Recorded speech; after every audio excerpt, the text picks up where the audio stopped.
Bonjour madame. Bonjour monsieur, en quoi puis-je vous aider? Je recherche une demoiselle, et on m'a dit qu'elle est ici. Comment elle s'appelle? Rebecca. Effectivement, elle est hospitalisée ici, cela fait maintenant 2 semaines. Elle dit être orpheline de père et de mère. Jusqu'à présent aucune de ses factures de sa prise en charge, ni de ses soins n'a été réglée. La facture s'élève à combien? Hier, ça nous faisait 950 000 francs, aujourd'hui ça nous fait 1 150 000 francs. Il n'y a pas de problème, je règle les factures. D'accord monsieur, je vous emmène dans le bureau du docteur. Vous êtes qui pour cette jeune fille? Elle ne me connaît pas, mais moi je la connais. C'est grâce à son père, je suis ce que je suis aujourd'hui. Je vis au Canada depuis 15 ans, je suis rentré au pays il y a 2 semaines de cela. Depuis mon arrivée, je recherche cette jeune fille, et mes recherches m'ont emmené ici. Cela fera bientôt aussi 2 semaines qu'elle est dans notre clinique. Elle a fait un accident et on devrait l'opérer, nous l'avons fait grâce à Dieu, elle commence à se rétablir. Seulement depuis lors, aucun de ses parents n'est venu lui rendre visite. Il y a un homme qui s'est présenté comme son fiancé, depuis qu'il a quitté la clinique il n'est plus revenu. Toutes nos tentatives pour le joindre pour avoir son autorisation avant de l'opérer, ou pour régler la facture ont été vaines. Son histoire m'a beaucoup touché. C'est la vie, on n'y peut rien. Je peux la rencontrer? Bien sûr, j'informe l'infirmière, elle va vous y emmener. Merci beaucoup monsieur, pour tout ce que vous avez fait pour elle. Je vous en prie, c'est mon travail. J'ai été chez Joseph, comme tu me l'as demandé.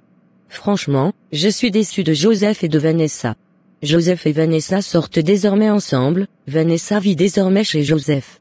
C'est vrai ce que tu me racontes? Pourquoi vais-je te mentir? Vanessa ne m'a jamais inspiré confiance. Donc depuis tout ce temps, je marchais avec mon ennemi, se faisant passer pour ma meilleure amie. On ne finira jamais de connaître l'être humain. Mais je laisse tout dans les mains de Dieu.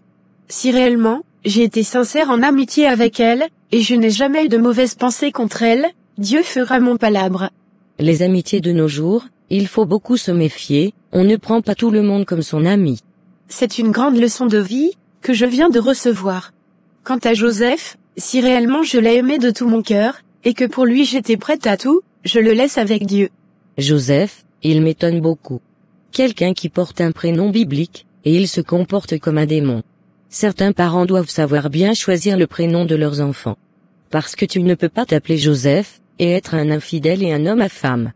Tout ce que Dieu fait est bon, je rends grâce à Dieu pour tout ce qui m'arrive dans ma vie. Il a fallu que je sois dans cette situation pour connaître le vrai visage des personnes qui disent m'aimer.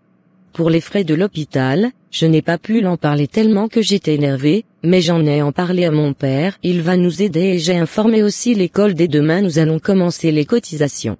Julienne, merci beaucoup pour tout ce que tu fais pour moi, je ne cesserai jamais de te remercier. C'est dans les difficultés qu'on reconnaît ses vrais amis.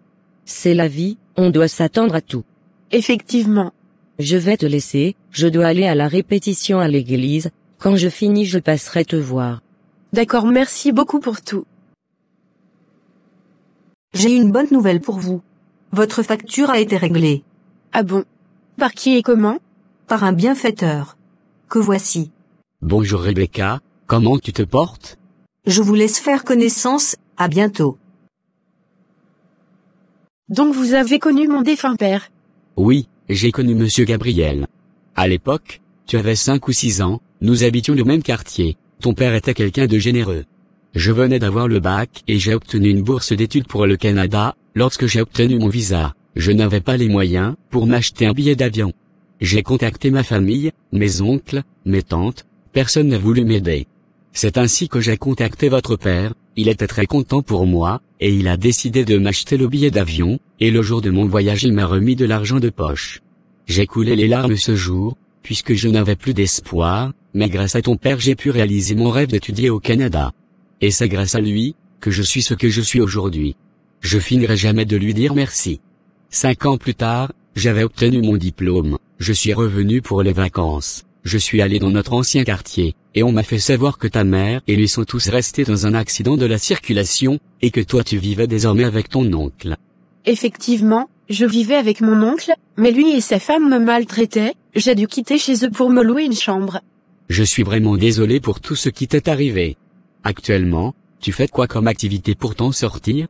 Je suis étudiante, j'aurai ma licence cette année.